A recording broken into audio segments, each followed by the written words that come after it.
오늘 우리에게 주신 하나님의 말씀은 신약성경 야고보서 1장 19절 말씀입니다. 내 사랑하는 형제들아 너희가 알지니 사람마다 듣기는 속히하고 말하기는 더디하며 성내기도 더디하라. 아멘. 믿음이 들어오는 것도 마음을 통하여 들어오고 죄가 들어오는 것도 마음을 통하여 들어옵니다. 그래서 믿음을 지킨다라는 것은 결국 마음을 지키는 것을 의미합니다. 그리고 마음을 지키기 위해서는 지난주에 함께 말씀을 나눈 것처럼 보는 것을 조심해야 합니다. 눈은 단순히 세상을 보는 도구가 아니라 우리의 마음과 영혼을 향한 창문과도 같기 때문입니다. 우리가 무엇을 보고 무엇에 집중하느냐에 따라 우리의 내면이 영향을 받습니다. 눈을 통해 들어오는 것이 선하고 밝은 것이라면 우리의 마음도 밝아지게 됩니다. 그러나 반대로 부정적이고 어두운 것을 계속해서 바라본다면 우리의 마음도 그에 따라 어두워질 수밖에 없습니다. 그래서 우리는 마음을 지키기 위해서 무엇보다도 보는 것을 조심해야 합니다. 그리고 보는 것을 조심하기 위해서는 가야 할 곳과 가지 말아야 할 것, 또한 머물러야 할 것과 머물지 말아야 할 것을 구분해야 합니다. 가지 말아야 할 곳에 가고 머무르지 말아야 할 곳에 머물면 결국에는 보지 말아야 할 것을 보고 집중함으로 마음은 어두워지고 유혹에 넘어가 죄를 범할 수 있기 때문입니다. 그래서 그리스도인의 우리는 믿음의 사람으로서 마음을 지키기 위하여 보는 것을 조심하며 가야 할 곳과 가지 말아야 할 곳, 머물러야 할 곳과 머물지 말아야 할 곳을 구분하여 하나님께서 기뻐하시는 곳에 가고 하나님께서 기뻐하시는 곳에 머무르며 하나님께서 기뻐하시는 곳을 보아야 할 것입니다. 그런데 우리의 마음을 움직이는 것은 눈으로 보는 것만이 아닙니다. 우리의 마음에는 우리가 말하는 것과 또한 듣는 것을 통해서도 수많은 생각들이 떠오릅니다. 그리고 떠오른 어떤 생각들은 우리의 마음에 영향을 끼치고 마지막에는 우리 마음 전체를 지배해버리기도 합니다.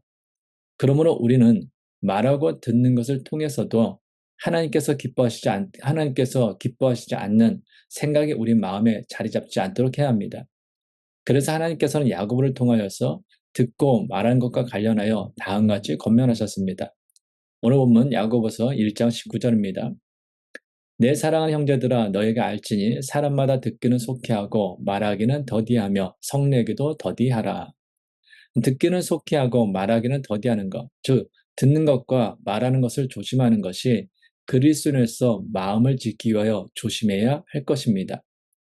듣는 것은 믿음에 있어서 가장 기본이 되면서도 매우 중요합니다.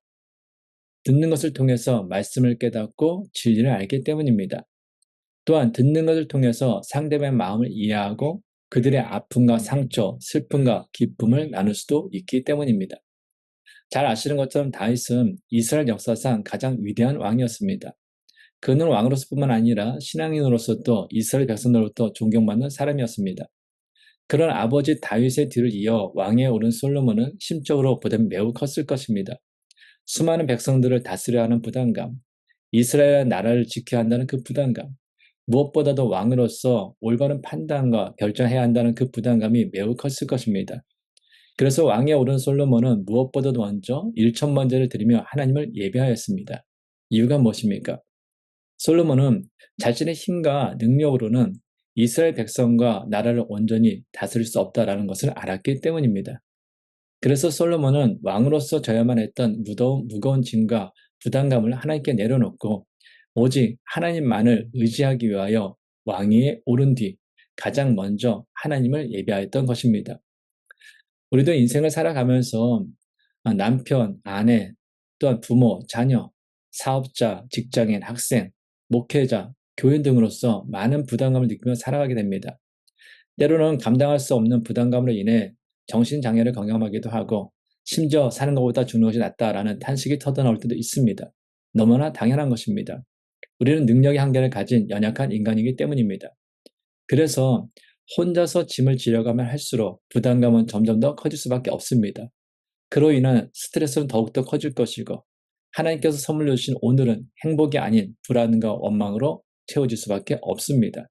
그래서 우리는 연약한 인간으로서 우리의 능력의 한계를 인정하고 하나님을 의지해야 합니다.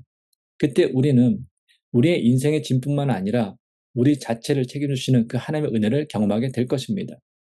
그래서 하나님께서는 성경을 통하여 다음과 같이 권면하십니다. 시편 55편 22절입니다. 내 짐을 여호와께 맡기라. 그가 너를 붙드시고 의인의 요동함을 영영히 허락하지 아니하시리로다. 마태복음 11장 28절입니다. 수고하고 무거운 짐진 자들아 다 내게로 오라. 내가 너희를 쉬게 하리라. 아멘. 베드로전서 5장 7절입니다. 너희 염려를 다 주께 맡기라. 이는 그가 너희를 돌보심이라. 아멘. 하나님께서는 이 세상을 살아가면서 우리가 지니게 되는 그 인생의 짐, 염려, 부담, 근심, 걱정 모든 것을 하나님께 맡기라고 말씀하십니다. 이유가 무엇입니까? 하나님께서 우리가 평안하기를 원하시기 때문입니다. 하나님께서는 우리를 돌봐주기를 원하시기 때문입니다. 하나님께서 우리가 이리저리 흔들리는 것을 원하지 않으시기 때문입니다. 그래서 우리는 세상을 살아가면서 남편으로서, 아내로서, 부모로서, 자녀로서, 사업자로서, 또한 직장인으로서, 학생으로서, 목회자로서, 교인으로서 감당해야 할 그 짐과 부담감을 하나님께 맡겨야 합니다. 그때 우리는 우리 인생의 짐과 우리를 온전히 책임주시는 그 하나님의 은혜를 경험하게 될 것입니다. 이스라엘 왕으로서 감당해야 할 직무로 인한 그 부담감을 하나님께 내려놓고 하나님을 의지한 그 솔로몬에게 하나님께서는 내가 네게 무엇을 줄고 너는 나에게 구하라고 말씀하십니다. 이에 대하여 솔로몬은 하나님께 듣는 마음을 구합니다. 열왕기상 3장 9절입니다. 누가 주의 이 많은 백성을 재판할 수 있사오리까? 듣는 마음을 종에게 주사 주의 백성을 재판하여 선악을 분별하게 하옵소서. 개혁성경에서는 듣는 마음을 지혜로운 마음이라고 번역했었습니다. 그런데 개혁개정성경에서는 보다 원문에 가깝게 듣는 마음으로 번역을 했습니다. 지혜가 무엇입니까? 잘 듣는 것입니다. 하나님의 말씀을 제대로 듣는 것입니다. 상대방 말을 제대로 듣는 것입니다. 듣는 것을 잘하는 사람이 믿음의 사람이며 지혜의 사람입니다. 오늘날 우리는 세상에서 들려오는 수많은 정보를 접합니다. 특히 손에 들려있는 그 스마트폰을 통해서 들려오는 수많은 정보와 유튜브에 전하는 수많은 정보를 접합니다. 그런데 이처럼 세상에서 들려오는 소리는 우리의 감성을 자극하고 우리의 욕망을 자극하는 인간의 얄팍한 꾀와 꼼수, 땀 흘리지 않고 쉽게 부자가 되는 방법, 개인의 사생활에 대한 소문이나 험담 따위를 다니는 가습들로 가득합니다. 이러한 잘못된 정보, 거짓된 소문, 부정적인 뉴스, 자극적인 가십들로 인해 피해를 보고 심지어 스스로 목숨을 끊는 경우는 정치인, 연예인 등과 같은 유명인뿐만 아니라 일반인에게서도 쉽게 찾아볼 수 있는 것이 오늘의 현실입니다. 그래서 우리는 듣는 것에 대하여 조심해야 합니다. 만약 우리들이 듣는 것에 대하여 조심하지 않고 확인되지 않은 소문이나 부정적인 뉴스, 가십 등을 듣고 마음이 어두워져 우리 역시 확인되지 않은 소문이나 부정적인 뉴스, 가십들을 전파한다면 우리 역시 다른 사람의 소중한 생명과 명예, 재산을 해치는 데 동조하게 되는 것입니다. 또한 듣는 것에 대하여 조심하지 않으므로 우리의 마음이 오염되고 어두워지면 하나님의 진리의 말씀에는 귀가 닫히고 감성과 욕망을 자극하는 거짓되고 헛된 달콤한 소리에만 귀를 열고 집중하게 될 것입니다. 그것은 우리로 하여금 결국에는 믿음의 길에서 벗어나게 할 것이고 하나님을 등지게 할 것입니다. 그래서 마음을 지키기 위해서 우리는 듣는 것을 조심해야 합니다. 계속해서 야고보를 통하여서 하나님께서는 말하는 것을 조심해야 된다라는 것에 대하여 말씀하십니다. 오늘 본문 야고보서 1장 19절 다시 읽습니다. 내 사랑하는 형제들아 너희가 알지니 사람마다 듣기는 속히 하고 말하기는 더디하며 성내기도 더디하라. 아멘. 말을 한번 내뱉으면 되돌릴 수 없습니다. 그런데 우리의 말이 다른 사람을 상처 입게 하거나 죄로 이끌 수 있기 때문에 우리는 말하기 전에 항상 신중해야 하는 것입니다. 아랍 속담에 모든 말은 발음이 되기 전에 세 개의 문을 통과해야 된다라는 말이 있습니다. 첫째는 과연 진실한 말인가를 무료하는 문이고, 둘째는 과연 필요한 말인가를 무료하는 문이고, 셋째는 과연 친절한 말인가를 무료하는 문입니다. 말이라고 해서 모두 같은 말이 아닙니다. 어떤 말은 사람을 살리기도 하지만 반대로 사람을 죽이기도 하기 때문입니다. 그래서 말은 가능하면 적게 하는 것이 좋고 말을 할 경우에는 신중하게 하는 것이 좋습니다. 그래서 성경은 다음과 같이 말씀합니다. 잠언 17장 28절입니다. 미련한 자라도 잠잠하면 지혜로운 자로 여겨지고 그의 입술을 닫으면 슬기로운 자로 여겨지느니라. 아멘. 미련한 자라도 말을 많이 하지 않으면 지혜롭게 보입니다. 그러나 말을 많이 하다 보면 당연히 미련한 것이 밖으로 다 드러나게 되어 있습니다. 사람들을 만나다 보면 외모나 학벌은 참 좋은데 그가 하는 말을 들어보면 외모나 학벌과는 전혀 다른 모습을 보일 때가 있어 놀랄 때가 있습니다. 또한 믿는 사람들 중에서도 신앙생활을 매우 오래 했고 또 성경 말씀도 많이 알고 직분도 있는데 하는 말을 들어보면 이 사람이 정말 믿음이 있는 사람인가 라는 생각이 들 때도 있습니다. 이처럼 사람의 말이라는 것은 그 사람의 마음에 무엇이 담겨 있는지 그 사람의 마음이 어떤지를 밖으로 드러내 보이는 창문과 같은 것입니다. 그래서 말은 가능하면 적게 하는 것이 좋고 가능하면 좋은 말, 긍정적인 말, 믿음의 말을 하는 것이 좋습니다. 왜냐하면 내가 한 말은 결국에는 내 인생의 열매가 되기 때문입니다. 잠언 18장 20절 21절입니다. 사람은 입에서 나오는 열매로 말미암아 배부르게 되나니 곧 그의 입술에서 나는 것으로 말미암아 만족하게 되느니라. 죽고 사는 것이 혀의 힘에 달렸나니 혀를 쓰기 좋아하는 자는 혀의 열매를 먹으리라. 아멘. 말을 흔히 씨앗으로 비유합니다. 우리 속담에도 말이 씨가 된다라는 말이 있지 않습니까? 씨를 뿌리면 열매가 나오는 것처럼 사람이 말을 하면 그 결과에 따라 인생을 살게 된다라는 것입니다. 말을 잘하면 복된 인생을 살 수 있습니다. 그러나 반대로 말을 잘못하면 인생을 망칠 수도 있습니다. 이유가 무엇입니까? 하나님은 심은 대로 거두게 하시는 분이기 때문입니다. 갈라디아서 6장 7절입니다. 스스로 속이지 말라. 하나님은 업신여김을 받지 아니하시나니 사람이 무엇으로 심든지 그대로 거두리라. 아멘. 하나님의 법칙은 사람이 무엇으로 심든지 심은 대로 그대로 거두게 하시는 것입니다. 그런데 이것은 우리의 언어 생활에도 동일하게 적용됩니다. 콩을 심으면 콩이 나오고 팥을 심으면 팥이 나듯이 우리가 인생을 살면서 좋은 말을 하면 좋은 열매를 거두고 나쁜 말을 하면 나쁜 열매를 거두게 됩니다. 그래서 성경에는 사람의 말이 얼마나 중요한지에 대한 말씀이 매우 많이 나옵니다. 그 중에서 한 두 가지만 살펴보면 다음과 같습니다. 잠언 13장 2절입니다. 사람은 입의 열매로 인하여 복록을 누리거니와 마음이 괴사한 자는 강포를 당하느니라. 이 구절은 사람은 그가 하는 말로 인해서 복을 누리기도 하고 화를 당하기도 한다라는 말씀입니다. 야고보서 3장 5절 6절입니다. 이와 같이 혀도 작은 지체로 돼 큰 것을 자랑하도다. 보라 얼마나 작은 불이 얼마나 많은 나무를 태우는가.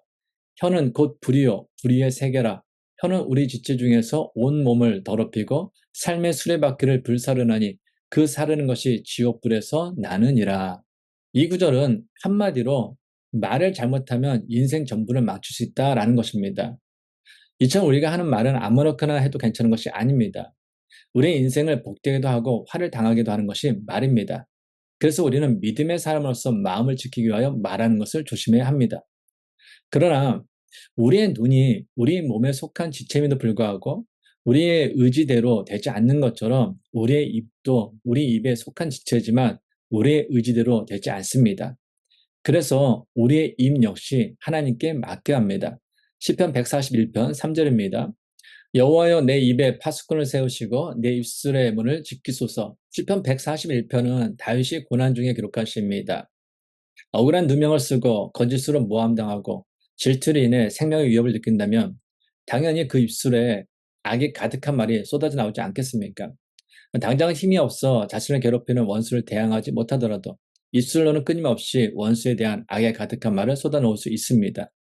다윗의 심정도 그와 같았을 것입니다. 사울의 질투 때문에 10년 동안 도망자 신세로 지냈습니다. 그러니 그 인생이 얼마나 고단했겠습니까?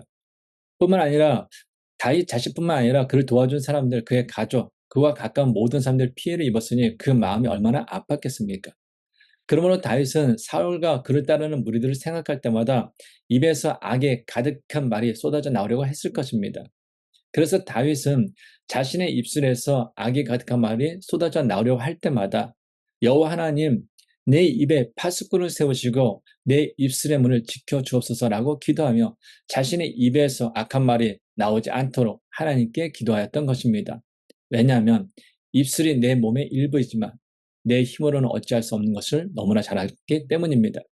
사람에게는 악어, 뱀, 돌고래, 사자, 독수리 등 온갖 종류의 짐승과 새와 벌레, 바다의 생물까지도 길들일 수 있는 능력이 있습니다. 이러한 짐승들을 길들인다라는 것은 보통의 인내와 반복된 훈련이 없어는 불가능한 일입니다. 그럼에도 끝까지 인내하고 반복적으로 훈련함으로 짐승을 길들이는 것이 바로 인간입니다. 그러나 사람은 자신의 혀는 길들이지 못합니다. 아무리 인내하고 반복적으로 훈련해도 되지 않는 것이 자신의 혀, 즉 말을 길들이는 것입니다. 그래서 우리가 하는 말로 상처를 주고 우리가 하는 말 때문에 후회하고 실수하는 것을 반복하게 되는 것입니다. 그러므로 이 혀라는 것, 말이라는 것은 나의 노력으로만 되는 것이 아님을 우리는 인정해야 합니다. 내 것이지만 나의 힘으로 되지 않음을 인정하고 받아들일 때 그때 비로소 우리는 하나님께 그것조차 맡기고 기도할 수 있기 때문입니다.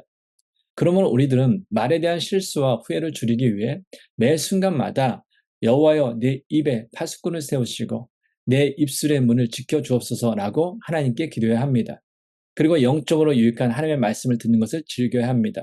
그때 우리는 믿음의 사람으로서 우리의 마음을 지켜 말로 하나님을 영화롭게 하는 인생이 될 것입니다. 그러나 우리가 잊지 말아야 할 것은 하나님께 입술을 지켜달라라고 기도했다고 해서 우리의 언어 생활에 대하여 최선을 다했다라고 착각해서는 안 된다라는 것입니다. 하나님께 입술을 지켜달라고 기도한 후에는 적극적으로 바른 언어 생활을 위하여 훈련하고 실천해야 합니다. 다른 사람에 대하여 확인되지 않은 소문이나 부정적인 말을 해서는 안 됩니다. 자신의 이익을 위하여 거짓말을 해서도 안 됩니다. 특히 예수님을 믿지 않는 비그리스도인이나 믿음이 연약한 사람들의 믿음에 방해가 되는 불신앙적인 말이나 빌진리의 말을 해서는 안 됩니다. 내가 하는 말을 상대방이 들었을 때 상처가 되고 신앙에 방해가 되는 말이라면 해서는 안 됩니다. 세상을 살아가면서 말로 인해 상처받지 않는 사람은 없습니다. 그럼에도 안타까운 것은 우리 역시 우리가 하는 말로 누군가에게 상처를 주는 경우가 너무 많다라는 것입니다. 더 무서운 것은 우리가 하는 말이 누군가에게 죽음과 같은 고통을 주는 그 상처가 되었다는 사실조차 인식하지 못하는 경우가 너무나 많다라는 것입니다. 그래서 우리는 하나님, 내 입에 파수꾼을 세우시고 내 입술의 문을 지켜주옵소서라고 기도하며 내 입이라고 해서 함부로 말하지 말고 말하기 전에 한 번 더 생각하고 신중하게 말함으로 우리의 마음뿐만 아니라 상대방의 마음, 다른 사람의 마음을 지켜야 합니다. 하나님 아버지, 믿음의 사람으로서 마음을 지킬 수 있도록 하나님의 말씀과 사람들의 이야기를 잘 들을 수 있는 지혜를 주옵소서. 또한 말로 하나님을 영화롭게 하며 사람들을 격려하고 위로할 수 있도록 우리의 입에 파수꾼을 세우시고 우리의 입술의 문을 지켜 주옵소서. 그러나 기도하는 것으로 끝나는 것이 아니라 믿음의 사람으로서 바른 언어 생활을 위하여 적극적으로 훈련하고 실천하며 살아가게 하옵소서. 이제는 우리 주 예수 그리스도의 은혜와 하나님의 크신 사랑과 성령님의 교통하심이 믿음의 사람으로서 마음을 지키기 위하여 하나님의 말씀과 사람들의 이야기를 바르게 들으며 말로 하나님을 영화롭게 하며 사람들을 격려하고 위로하며 살아가기 원하는 모든 성도들과 가정과 세워진 기업이 이제부터 영원까지 함께 하시기를 간절히 축원하옵나이다. 아멘.